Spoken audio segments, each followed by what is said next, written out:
O Fluminense nesse ano tentava dar um passo a mais na sua organização, colocando um time de aspirantes, um time sub-23, também como parte do seu elenco profissional, o elenco de base, enfim, o elenco do Fluminense. Porém, com as incertezas que acontecem já pelo Brasil, alguns times bem mais organizados estão se desfazendo do seu projeto. E o Fluminense, o que será que vai acontecer? Vamos falar sobre isso nesse giro de notícias.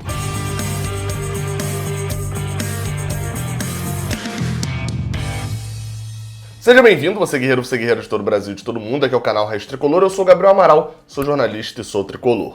Não se esquece de deixar o likezinho maroto aqui embaixo, se inscrever aqui no canal, porque hoje vamos falar de Sub-23, time de transição, time de aspirantes, time de apoio técnico, seja lá o nome que você quiser chamar, mas é aquele time que tá entre o Sub-20, entre a base e o profissional aqui no meio, que normalmente, acho que no Brasil, popularizou-se os nomes de Sub-23 e aspirantes, né, por causa do torneio. Bem, qual que é a notícia primeira, né? O Bahia, provavelmente o segundo time mais organizado nessa questão de time de aspirantes ou Sub-23, no caso do Bahia eles chamam de time de transição, anunciou na segunda-feira de que o treinador que era responsável por esse time de transição, o Dado Cavalcante, que é um treinador profissional, lembrando, lá eles trabalham com um outro treinador nesse time, não é o mesmo treinador, né, no caso lá do Bahia, do Roger Machado, gerenciando os dois times, não. Tinha um treinador específico para o time de transição, não teria seu contrato renovado, ele uma parte ali da comissão. O contrato dele acaba agora nessa semana e o contrato não seria renovado porque o Bahia vai anunciar um desmanche ali desse time de transição. Como que o Bahia utilizava esse time? E eu por algumas vezes até cheguei a citar aqui como um modo que o Fluminense poderia olhar para esse time de transição. Como lá eles têm Copa do Nordeste também, acabava que as datas às vezes ficavam encavaladas, né? Chegou um tempo nesse ano, uma coisa maluca, coisa de década de 80, sei lá, nem na década de 80 acontecia, do Bahia principal, o Bahia profissional mesmo, jogar 2 jogos no mesmo dia. Aí como não poderia jogar, acho que era rodada dupla até que eles fizeram, um jogo 4 horas, um jogo 6 horas, aí jogava a Copa do Nordeste com o time principal e o Campeonato Baiano com esse time de transição, né? E o time principal jogando Copa do Brasil, Sul-Americana, etc. O time de transição do Bahia era líder do Campeonato Baiano. Lembrando muito o que o Atlético Paranaense também acaba fazendo, e eu citei que o Bahia era o segundo exemplo, melhor exemplo, que o maior é o Atlético, que já vem fazendo isso, o Atlético Paranaense, né? Que já vem fazendo isso há um certo tempo. Tem sido campeão paranaense com o time sub-23, sem usar o profissional ganho paranaense, e vai mostrando um distanciamento. Só que esses são projetos organizadíssimos. O do Fluminense, a gente não dá para exigir isso, já que era o primeiro ano, né? Tava implantando. O Fluminense tentou um projeto sub-23 aí há um tempo atrás com o Samorim, etc. Por sinal, projeto esse que o Igor Julião participou e que ele comenta no podcast do Raiz Tricolor, que o link tá aqui na descrição. Vai lá ouvir o podcast, que tá maneiraço, uma entrevista com o Igor Julião. Mas então, o Fluminense tentou esse projeto Samorim, deu completamente errado, a gente sabe o que aconteceu, e agora estava tentando implantar o Sub-23 no próprio CT.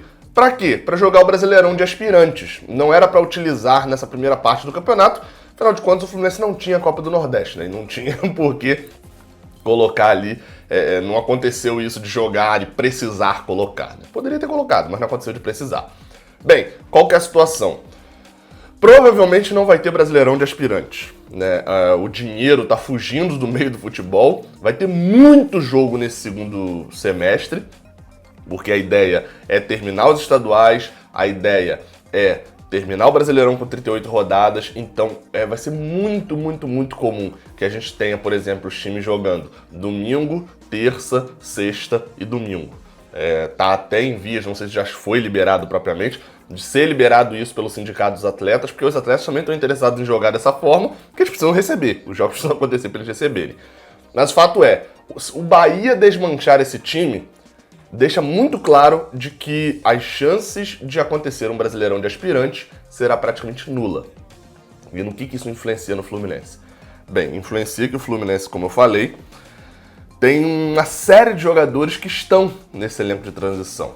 Vamos lembrar de uma coisa, o Fluminense colocou como ali institucional para esse ano de que não teria o sub-20. O Fluminense não tem um time sub-20. O Fluminense tem um time sub-19 que vai disputar as competições sub-20. Então ele subiu toda a galera que era 2000, exatamente, 2000, que nasceu em 2000, para poder, abaixo de 2000, né, na verdade, para poder já incorporar esse elenco do Sub-23, do aspirante, deixando só a galera de 19 anos para baixo no Sub-20. Então uma opção é descer parte dos jogadores que está nesse de volta para o Sub-20, afinal de contas eles vão poder atuar e vai ter competição Sub-20 normalmente. Porém, aqueles que têm entre 21 e 20 e muitos anos, a situação é um pouco mais complicada. O que o Fluminense vai fazer? Vai demitir esses jogadores? Vai romper os contratos? Lembrando que o Fluminense tem muitos contratos ativos com esses jogadores, e eu vou passar a lista aqui de todos os jogadores que eu consegui achar uma coisa de que estavam nesse time.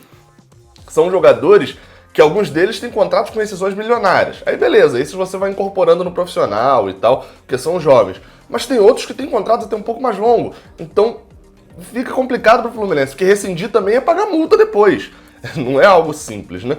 Ainda tem a questão também de treinador. O Fluminense tem o treinador do time de aspirantes, é o Marcão, que é um auxiliar do profissional, então nesse caso não tem uma comissão técnica específica para o aspirante, como era no caso do Bahia, né? Dado Cavalcante é treinador de futebol profissional mesmo, já treinou outros clubes. No caso do Marcão, ele acaba ainda bem vinculado ao serviço de auxiliar, até mais do que o de treinador, né? Mas enfim, vou falar aqui a lista dos jogadores que estão nesse time sub-23.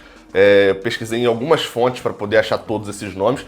Pode ser, como tinha a documentação disso era de fevereiro, do início de março, pode ser que alguns desses não estejam mais nem no Fluminense, mas acho que a maioria tá. Não tinha contrato para vencer agora.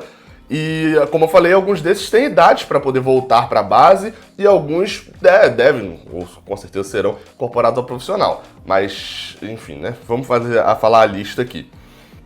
O Isney, Luan Freitas, Igor com H, Paulo Vitor, André, Nascimento, Lucas Barcelos, Felipe Cardoso. Destaque para Felipe Cardoso é que foi uma contratação para este ano, né?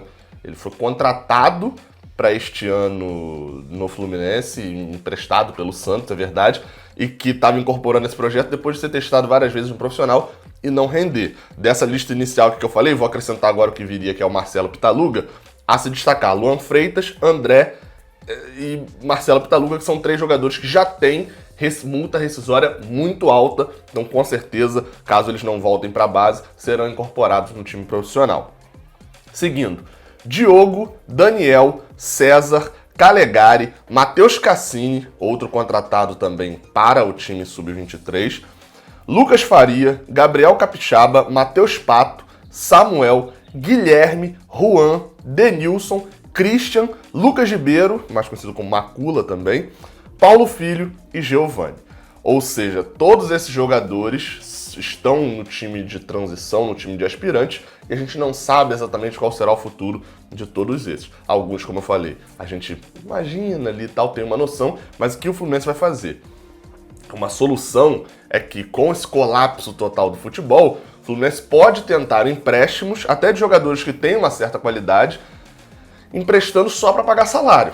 Conseguir botar esses jogadores para jogar em Série C, Série D, Série B, mesmo que não seja vitrine, mas só para se aliviar dos salários desses jogadores. E alguns que têm contratos de empréstimo, como eu citei o caso do Felipe Cardoso, é tentar negociar com o Santos e mandar de volta. Não sei se tem uma cláusula no contrato permitindo isso. Fato é, precisará haver um desmanche desse time. Não necessariamente um desmanche do projeto, mas o Fluminense vai ter tanta dificuldade de arrecadação nesse ano, todos os clubes do Brasil, né? Nós pegando especificamente o Fluminense, não pode se dar ao luxo de pagar uma folha salarial desses jogadores aqui, que obviamente é muito pequena. A folha salarial, contando todos esses jogadores, é bem pequena perto de uma do futebol profissional ou até mesmo da base, mas não pode se dar ao luxo de gastar esse dinheiro pensando num projeto de daqui a 2 anos. O momento não é de investimento nesse ponto. Bem, então espero poder perguntar isso também para alguém da diretoria, né? Conseguir essa informação do que será feito com o projeto Sub-23 do Fluminense. E assim que eu souber, você sabe, vai ter notícia, vai ter vídeo aqui no canal Raiz Tricolor. Saudações tricolores, até a próxima. Valeu!